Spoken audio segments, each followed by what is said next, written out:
오늘은 사도행전 2장 1절에서 13절 말씀으로 성령으로 소통하는 공동체, 이런 말씀으로 함께 우리가 나누고자 합니다. 오늘 우리가 읽은 이 사도행전 2장 1절에서 13절 말씀은요, 이제 예수님이 하늘로 올라가신 후에 다락방에 모인 초대교회 성도들은 오순절에 인간의 말로는 표현할 수 없는, 정말 형용할 수 없는 초자연적인 영적 체험을 하게 됩니다. 그들은 이 사건을 통해 성령 충만함을 받고 성령의 인도하심을 따라 각 나라의 방언으로 말하기 시작합니다. 그때 마침 오순절을 지키기 위해서 온 세계에 흩어져 살다가 예루살렘에 방문한 디아스포라 유대인들은 이들이 하는 말을 자기 지역의 방언으로 듣고 깜짝 놀라는 그러한 말씀이 오늘 함께하고 있습니다. 우리 다시 한번 1절 보시겠습니다. 1절 시작. 오순절 날이 이미 이르매 그들이 다 같이 한 곳에 모였더니, 이 다락방에 모였던 120명의 성도들은 이 오순절 날에 한 자리에 다 모였습니다. 우리 여러분 중에도 오순절 다 들어보셨을 거예요. 자, 우리 기독교 교파 중에도 이 오순절 개통했습니다. 바로 여러분 잘 아시는 순복음 교회가 그 개통입니다. 이 오순절이란 말은 헬라어로 펜테코스테라고도 하고 펜테코스토스라고도 합니다. 이 말은 50번째 그런 말입니다. 50번째. 이 오순이란 말은 한자로 다섯오, 열흘순 그렇게 써요. 그래서 5번의 열흘을 말합니다. 5번의 열흘이면 며칠입니까? 50일입니다. 이스라엘 백성이 모세 인도 아래 이집트의 노예 생활로 있던 힘들어할 때 노예 생활로부터 이제 모세를 따라서 이제 탈출해서 해방된 것을 기념하는 절기가 바로 유월절입니다. 이 패스오버 넘어갔다, 유월했다, 그런 의미에서 유월절입니다. 그때 이집트의 모든 장자들은 다 죽었지만 이스라엘 백성들은 어린 양을 잡아서 그 피를 문설주에 발랐을 때 죽음의 사자가 넘어갔던 절기가 바로 유월절입니다. 이 구약 시대에는요, 곡물 추수가 시작되는 유월절이 7주, 7주, 그럼 며칠이에요? 49일 될 정도 돼서 7주 혹은 50일 후에 이걸 지켰기 때문에 77절이라고도 하고 이 오순절이라고도 합니다. 또 가나안 정착 후에는 보리 추수를 이렇게 농사에 감사하다는 의미로 맥추절이라고 지켰습니다. 통상적으로 우리 원력으로는 7월 정도를 이렇게 맥추절로 많이 지킵니다. 결국은 이 말이 77절, 오순절, 맥추절은 같은 말입니다. 의미가 같은 의미입니다. 자, 또 이스라엘의 이 백성들이 지켜야 할 3대 절기 명절이 있어요. 바로 이 맥추절, 77절, 오순절이라고 하는 오순절, 그리고 우리가 애굽으로부터 이집트로부터 해방된 장자를, 애굽에 있는 장자들은 다 죽였지만 이스라엘의 유대인 사람들은 그 양의 피로 문설주에 발라서 다 이렇게 통과하게 되었습니다. 유월절, 그리고 초막절이라 해서 이렇게 3대 절기가 있습니다. 자, 그래서 출애굽기 23장에 보면 이스라엘의 모든 남자는 가족들과 함께 이렇게 성전에 제사를 지내러 갑니다. 1년에 3번을 가는데 바로 이 3번의 명절에 갑니다. 그런데 오늘 본문에는 오순절에 이제 이렇게 다 옵니다. 그래서 이 세 절기마다 이스라엘 사람들은, 유대 사람들은, 전 세계에 흩어져 있던 사람들이 다 함께 고국인 예루살렘으로 돌아옵니다. 그래서 예루살렘에 있는 성전으로 정말 사람들이 많아요. 이렇게 많이 각국에서 다 모이기 때문에 많습니다. 이처럼 수많은 무리들로 가득하고 가는 곳마다 인산이네였던 예루살렘의 어느 한 다락방에 기도하던 120명의 성도들에게 드디어 성령이 내려오신 것입니다. 수많은 사람 중에 지금 함께 있는 사람들은 120명의 성도들입니다. 이렇게 오순절은 유대의 3대 명절인 동시에 이 오순절을 이해하기 위해서는 반드시 또 우리가 중요한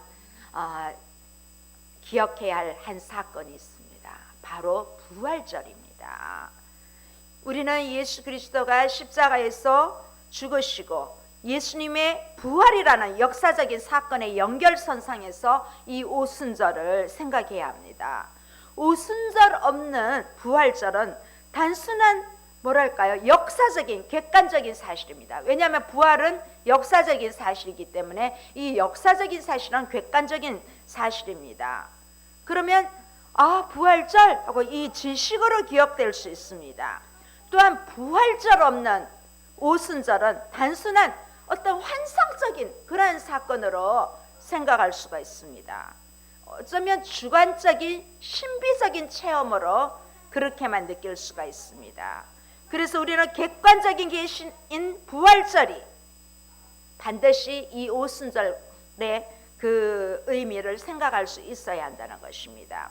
왜냐하면 이 성령의 역사가 없이는 부활이 있다 해도 생명력이 없습니다. 결국 우리는 예수님의 부활이라는 객관적인 이러한 사실과 또 성령의 역사라는 주관적인 그러한 것들이 이렇게 병행해서 나갈 때 우리는 이 오순절 역사 속에 이 부활의 의미도 잊지 말아야 합니다. 왜냐하면 우리 기독교는 부활의 종교입니다. 기독교 외에는 어떤 종교도 부활의 종교가 아닙니다. 오직 우리 기독교만이 부활의 종교입니다. 그래서 어느 종교도 부활의 능력은 없습니다.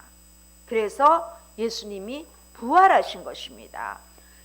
이미 제자들은 예수님이 부활하신 것을 다 목격했습니다. 여러 번 나타나셨습니다. 예수님을 만져본 제자도 있습니다. 부활하신 예수님의 의리를 만져본 제자도 있는데 신비롭고 신기하기는 합니다. 그러나 그들의 마음속에 생명력이 발동하지는 않았다는 것입니다. 그들은 분명히 부활하신 예수님을 직접 뵙고도 여전히 지금 골방에 숨어 있습니다. 또 어떤 사람들은 옛 직업인 갈릴리로 돌아가 어부로 물고기 잡으러 나섰습니다. 제자들은 이 오순절을 맞기 전에는 두려워하였습니다. 그러나 이제 오순절에 성령 충만함을 받은 후에 이 제자들은 완전한 새 사람이 되었습니다. 이제는 3년 동안 예수님과 함께 했던 그 모든 것들이 연결이 되는 것입니다. 하나하나 새롭게 깨달아지는 것입니다. 그들은 이제는 주저없이 두려움 없이 복음을 전하는 위대한 사도들이 되었습니다. 그들은 복음을 전하다가 거의 다 순교를 하였습니다. 그래서 우리는 이 부활절과 오순절을 또 연결해서 좀 이해하는 것이 중요합니다. 자, 이렇게 오순절 성령 사건을 좀 더 이렇게 학술적으로 조금 쉽게 표현하면 여태까지 이제 우리가 지식적인, 철학적인 이 지식적인 신앙에서 이제는 종교적인 믿음으로 신앙을 바꿔주는 것이라고 그렇게 할 수 있습니다. 종교적인 신앙으로 정말 믿음으로 바꿔지지 않으면 모든 것이 객관적이고 추상적인 지식에 불과합니다. 예수님의 제자들도 성령 체험을 하기 전에는 부활하신 예수님을 직접 배웠는데도 아무런 특별한 생명력이 없었던 것입니다. 생산하지 못하는 것입니다. 오늘날 교회 안에도 보면요, 교회 생활 잘하는 성도들 중에서 성경에 대해서는 정말 많이 알고 있는 사람들이 있어요. 성경적인 지식은 많이 아는데 마음이 뜨겁지 못합니다. 성령 체험을 하지 못합니다. 그래서 아는 것은 말은 잘합니다. 성경 그거 거기 있더라 하면서 정말 지식적으로 잘하는 목회자가 아닌 평신도들도 많습니다. 그런데 그들의 가슴이 따뜻하지 못합니다. 오히려 싸늘합니다. 왜냐하면 그 사람의 생활 속에 거듭남에 영적인 체험이 없기 때문입니다. 성령이 내 안에 함께 하시는 그 충만함을 느끼지 못하기 때문입니다. 반면에 어떤 성도들은 영적으로 체험한 건 많은데 객관적인 지식이 없습니다. 나는 늘 불러 그래서 성경은 볼 시간이 없어. 성경을 모르면 또 안 된다는 것입니다. 늘 뜨거운 마음만 있으면 안 됩니다. 말씀을 제대로 알지 못해도 이 뜨거운 마음으로 누가 이단이 와도 넘어갈 수가 있다는 것입니다. 그래서 우리는 하나님의 말씀을 바로 알고 바로 믿고 바로 내가 체험함으로써 신앙생활에 나타나야 한다는 것입니다. 자, 이렇게 오순절은 인간의 역사가 아니라 정말 성령이 함께하여 주신다는 그런 것을 성령이 주도하는 역사라는 것을 우리가 다시 한번 보게 되면서 여기서 우리가 또 놓치지 말고 주목해야 할 점은 그들이 다 같이 한 곳에 모였다는 것입니다. 다 같이 한 곳에 모여서 성령이 임하셨다는 사실을 이들이 목도하는 것입니다. 같이라고 번역된 헬라어 단어는 한 마음을 품고 그런 뜻이 있습니다. 성도들이 한 장소에 있었다는 것도 중요하지만 그들은 모두는 한 마음을 품고 있다는 것입니다. 한 마음으로 함께하고 있다는 사실이 더 중요합니다. 그들이 품었던 마음은 예수님이 승천하신 것을 직접 목도하고 이제 성령을 너희에게 보내주시겠다 약속하신 것을 기다리고 기대하고 기도하고 있는 것입니다. 그렇게 기도하던 그들에게 성령께서 역사하신 것입니다. 우리도 지금 함께 예배를 드리고 있습니다.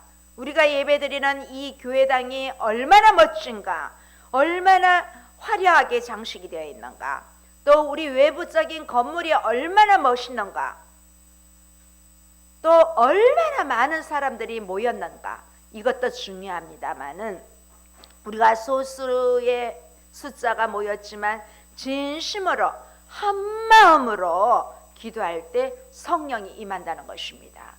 저는 올 한 해 우리 교회가 이렇게 성령이 임해서 뜨거워지는 교회가 되기를 주님의 이름으로 소원합니다.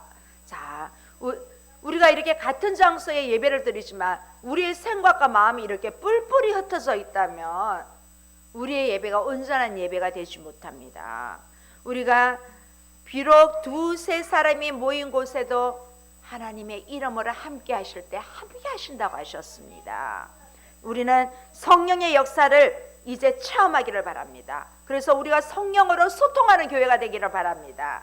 그래서 이 본문에서 성령님은 그런데 너무나 놀랍고 특이한 방식으로 제자들에게 임하고 있습니다. 우리 2절 3절 한번 보시겠습니다. 시작. 호련히 하늘로부터 급하고 강한 바람 같은 소리가 있어 그들이 앉은 온 집에 가득하며 마치 불의 혀처럼 갈라지는 것들이 그들에게 보여 각 사람 위에 하나씩 임하여 있더니. 자, 그런데 우리가 궁금한 것은 우리는 성령님이 내 눈에 보이지 않습니다.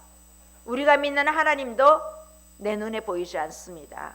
왜냐하면 하나님은 영이시기 때문에, 성령님은 영이시기 때문에 우리 눈에 보이지 않습니다. 그래서 성령님이 우리에게 임하셔도 우리가 볼 수 없는 것이 어쩌면 당연합니다. 단지 우리에게 나타나는 이 성령 충만한 이러한 현상을 통해서 성령님이 내 안에 임하셨다는 것을 우리가 느낄 수 있습니다. 우리는 볼 수 없는 성령이지만 나의 마음에 또 나의 행동에 변화가 있을 때, 우리가 영적인 변화가 있을 때 성령이 내 안에 역사하시는 것을 볼 수가 있습니다. 성령은 나타나는 것이 아니라 성령이 역사하는 것입니다. 이 역사하는 것이 나타나는 것입니다. 그런데 이 오순절에 성령님이 오실 때는요, 귀로 들을 수 있고 눈으로 볼 수 있는 모습으로 오셨습니다. 이 사도행전의 역사 속에 앞으로도 성령님이 여러 번 이런 식으로 나타납니다. 그러나 오순절에 이렇게 나타났던 성령님처럼 직접 보고 들을 수 있게 하지는 않았습니다. 하지만 지금은 예수님이 승천하신 후 이렇게 제자들에게 확신을 주기 위해서 처음으로 이렇게 직접 볼 수 있도록 나타나 주신 것입니다. 자, 그곳에 모인 성도들은 성령이 임하는 소리를 들었습니다. 그 소리가 어떤 것입니까? 급하고 강한 바람 같은 소리였습니다. 바람이 우리 세게 보면 슉 하고 휙 이런 소리가 들리지 않습니까? 바람이 우리 귀에도 들립니다. 그런데 지금 이 바람은 우리가 보는 슉 하고 휙 하고 들리는 그러한 바람의 소리가 아닙니다. 자연적인 바람이 아니라 진짜 바람 부는 것이 아닙니다. 바람 같은 소리를 들은 것입니다. 왜냐하면 그들은 모두 한 방에 있었고 아마 문도 다 닫았을 거예요. 그렇기 때문에 바깥에서 들리는 그 바람 소리가 이렇게 급하고 강한 바람처럼 들리지 않았을 것입니다. 그런데 아주 급하고 강한 바람 같은 소리가 나면서 그 소리가 점점 강해지면서 온 방이 바람 소리로 가득하게 되었다는 것입니다. 이 히브리어에도 루아어는 이제 바람으로도 이렇게 표현되고 성령으로도 그렇게 표현하고 있습니다. 이 성령님이 바람으로 나타나셨다는 것은 사람이 마음대로 통제할 수 있는 분이 아니라는 것을 보여주고 있습니다. 우리는 바람을 만들 수가 없습니다. 그리고 바람이 이쪽으로 부는데 동풍으로 불는데 서풍으로 불어라 우리가 말할 수도 없습니다.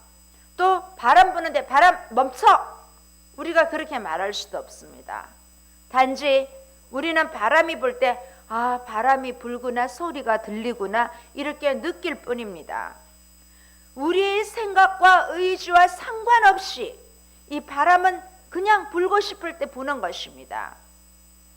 여기에 모인 사람들은 이 바람이 분 것은 알지만 어디서 왔어 어디로 가는지 전혀 알지 못했습니다. 이곳에 성령의 바람이 불기 시작한 것입니다. 그런데 이 성령님은 또 바람과 함께 오셨을 뿐만 아니라 불러 오셨다고 그렇게 합니다.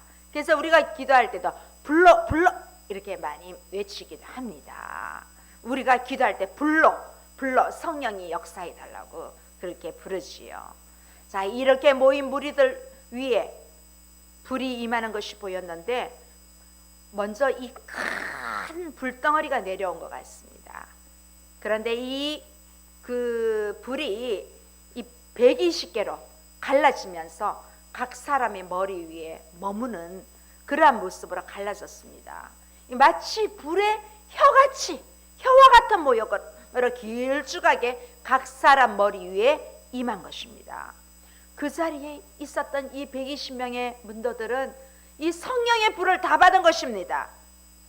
이 불이 각각 120개 각각 그 사람의 머리 위에 임한 것이 아니라 큰 하나의 불이 120개로 갈라져서 이렇게 서로 연결해서 임했던 것입니다.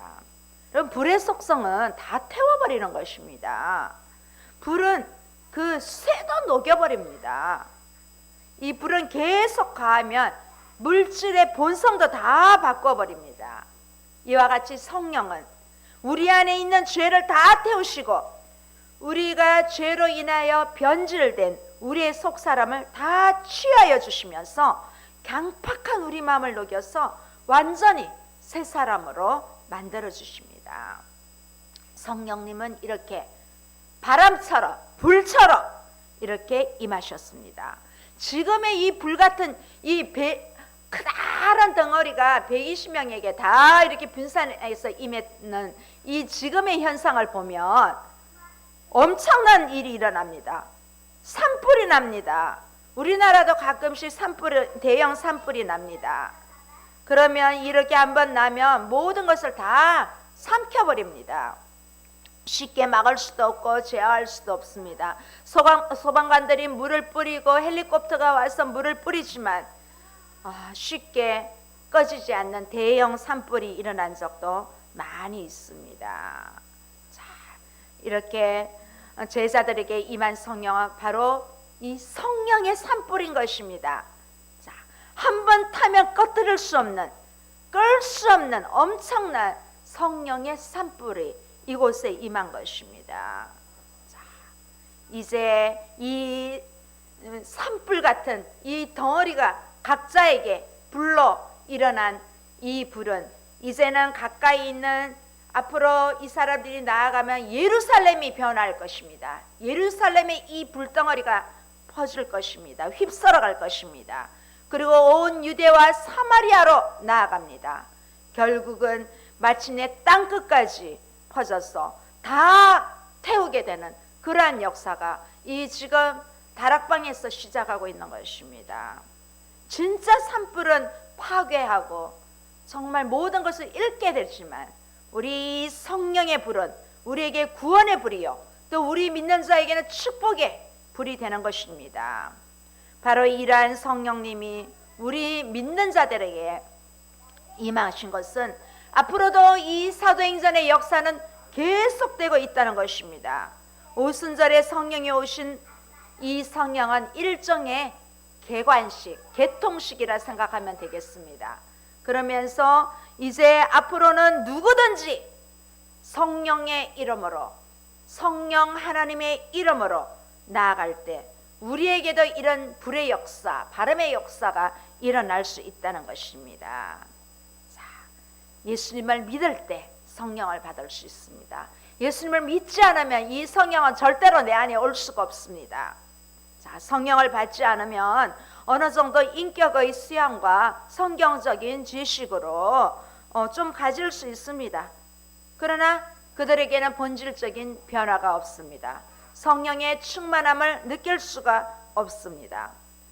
내 안에 성령이 있느냐 없느냐는 우리에게 얼마나 큰 변화가 있는지 모릅니다. 성령을 받는 길은, 유일한 길은 우리가 예수님을 믿는 것입니다. 예수님께 나의 죄를 고백하고 그 예수님이 나를 위해서 십자가를 지시고 부활하셨다는 그 사실을 믿을 때 오늘 오순절 성령이 임했던 것처럼 오늘 우리에게도 또다시 이 성령의 역사를 느낄 수 있는, 임재를 느낄 수 있는 그러한 우리 교회와 우리 모두가 되기를 주님의 이름으로 축원합니다. 이제 우리 4절 한번 보시겠습니다. 그들이 다 성령의 충만함을 받고 성령이 말하게 하심을 따라 다른 언어들로 말하기를 시작하더라. 자, 먼저 성령의 충만함을 받았다고 합니다. 성령의 충만함을 받았다.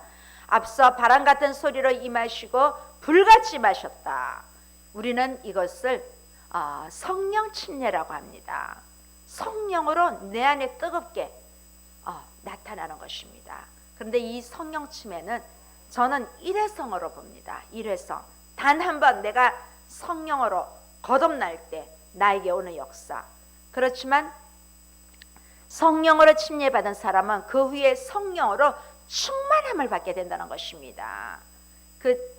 우리가 성령 침례를 받다 보면 내 안에 성령이 임하면 내가 무엇을 하든지 성령 충만하다는 것입니다. 그러면 이 성령 충만은 어떤 말로 우리가 좀 풀 수 있을까요?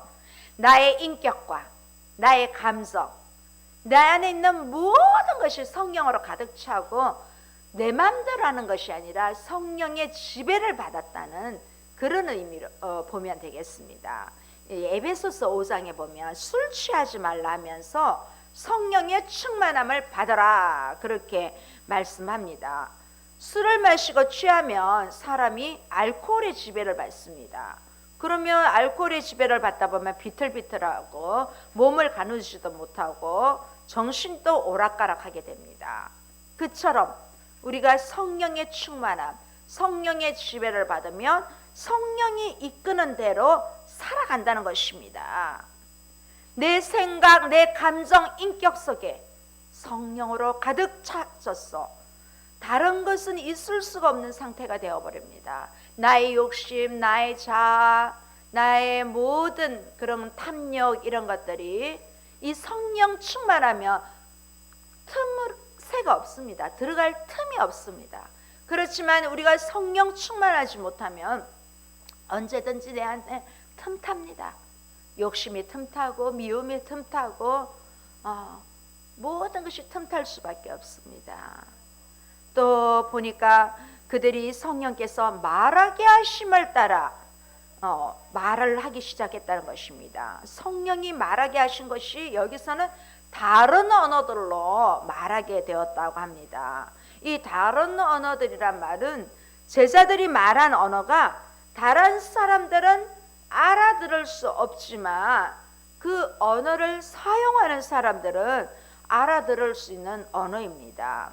이렇게 120명의 성도들이 지금 각각 말하는 언어가 모두 다른 언어였는지 아니면 그들이 말하는 말이 각각 다른 언어로 들렸는지 확실하게 알 수는 없지만 우리가 이제 다음번에 오늘 13절 봤지만 14절에 보면 베드로가 설교를 하는데 거기에 함께한 청중들이 다 이해했습니다.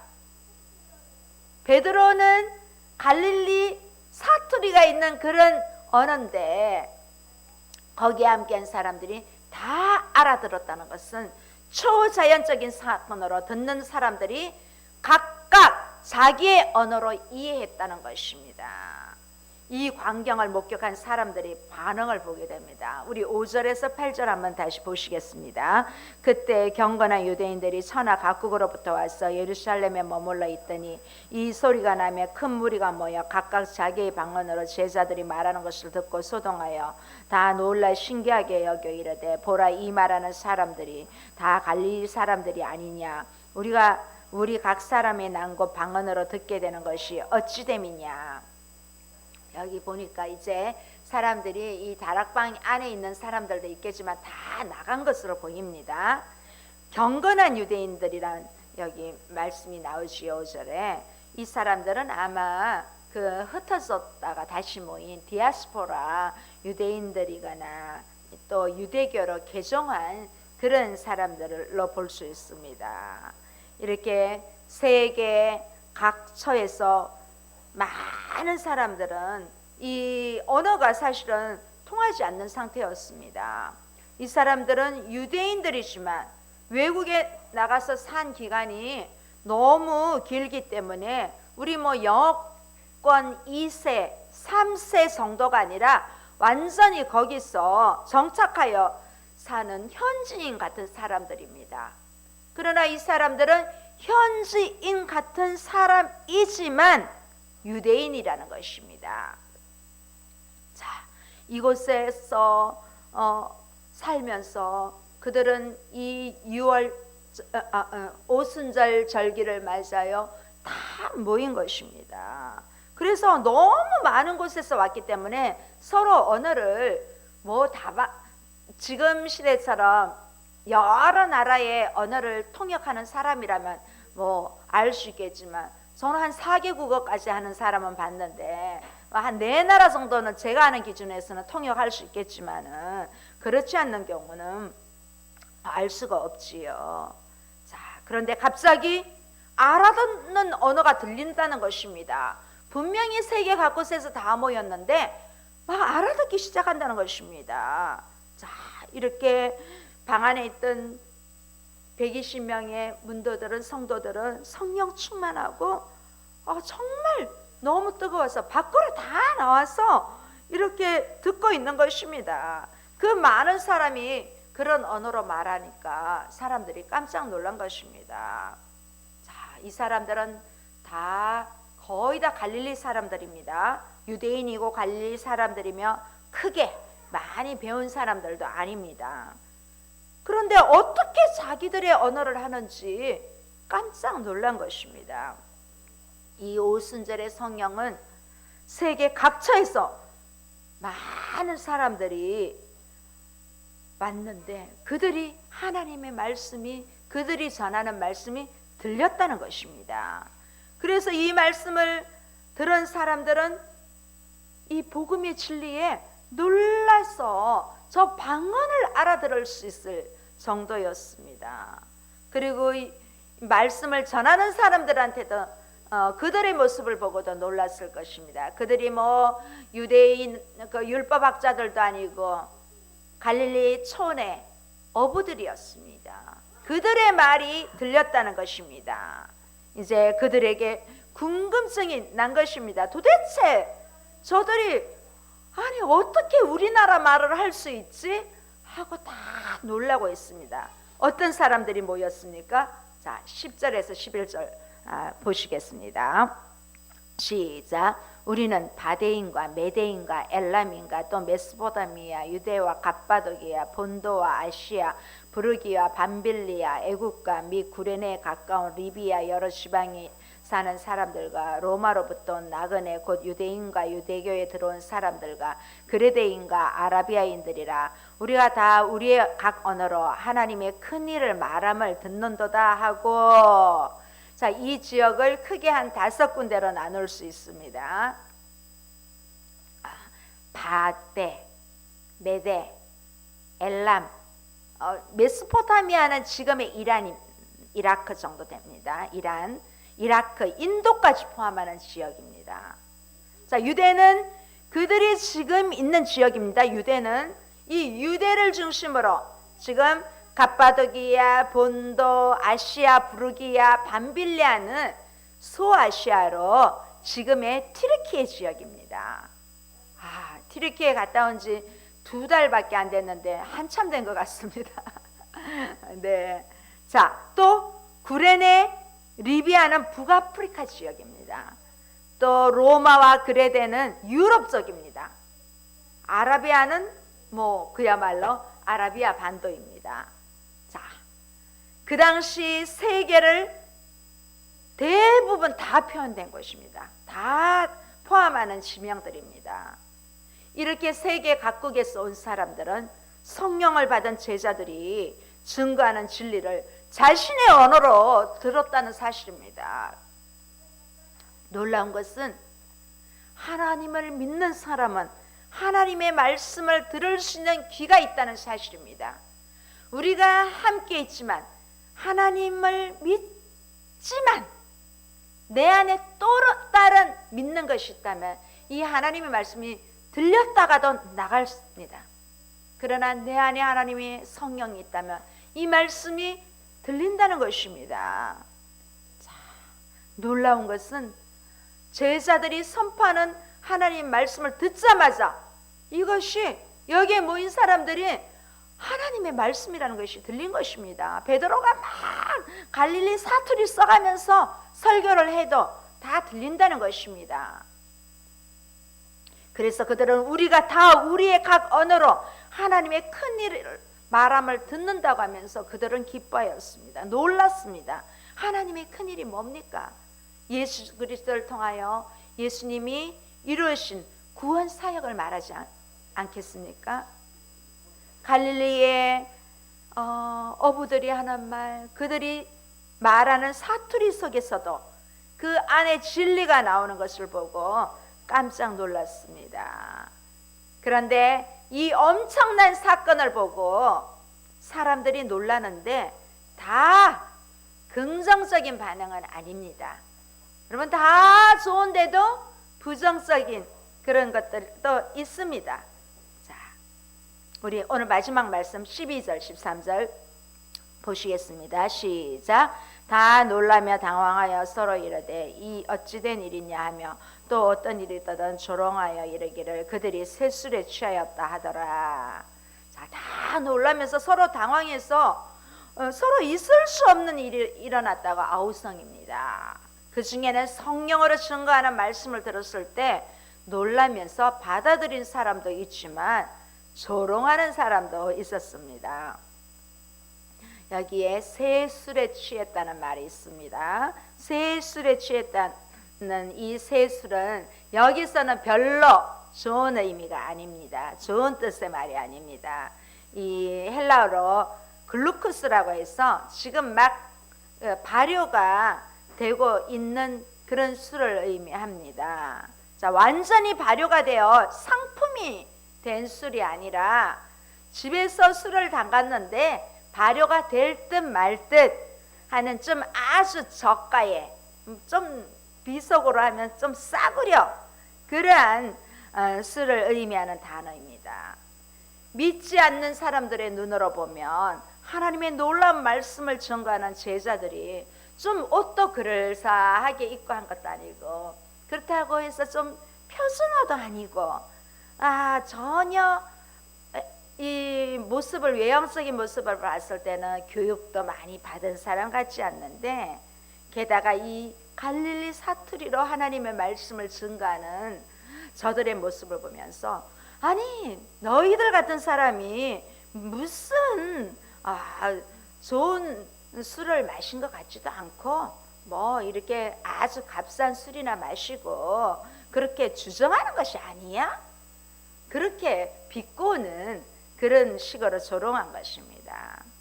우리가 복음을 전할 때도 쉽게 받아들이는 사람도 있지만은 꼭 저렇게 전도를 해야 되나 하고 너나 잘해라 하고 조롱하는 사람도 있습니다.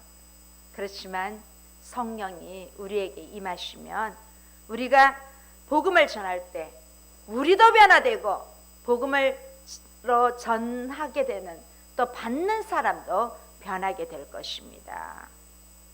아직까지 우리 중에 예수님을 나의 주인으로, 구세주로 고백하지 않는 분들이 계시다면 오늘 성령의 임재하심을 바라면서, 성령 충만함을 바라면서 여러분들도 예수님을 진심으로 영접하기를 바랍니다. 우리가 예수님을 믿을 때 성령이 임하는 것입니다. 성령 충만하게 되면 겉으로 표면적인 변화도 일어나지만 본질적인 변화가 일어나는 것입니다. 올 한 해 성령으로 소통하는 공동체로 변화되는 우리 교회가 되기를 바랍니다. 이 시간 유튜브를 함께 하시는 여러분들이 정말 성령으로 소통하는 그러한 공동체와 자신이 되기를 주님의 이름으로 축원합니다. 함께 기도하시겠습니다. 좋으신 하나님 아버지 감사합니다. 오늘 거룩한 성의를 우리에게 허락하여 주시옵시고 하나님의 말씀을 들을 수 있는 귀를 열어주시니 감사합니다. 하나님 아버지, 우리에게 성령으로 충만함을 입었어 무엇을 하든지 하나님이 함께 하심을 믿으면서 나아갈 때 우리가 하는 모든 일들이 형통하게 이루어질 줄 믿습니다. 우리 교회가 그런 교회가 되게 하시고 우리 개인이 그러한 사람이 될 수 있도록 오늘 성령으로 충만한 우리 모두가 되기를 소원하며 예수님의 이름으로 기도드립니다. 아멘.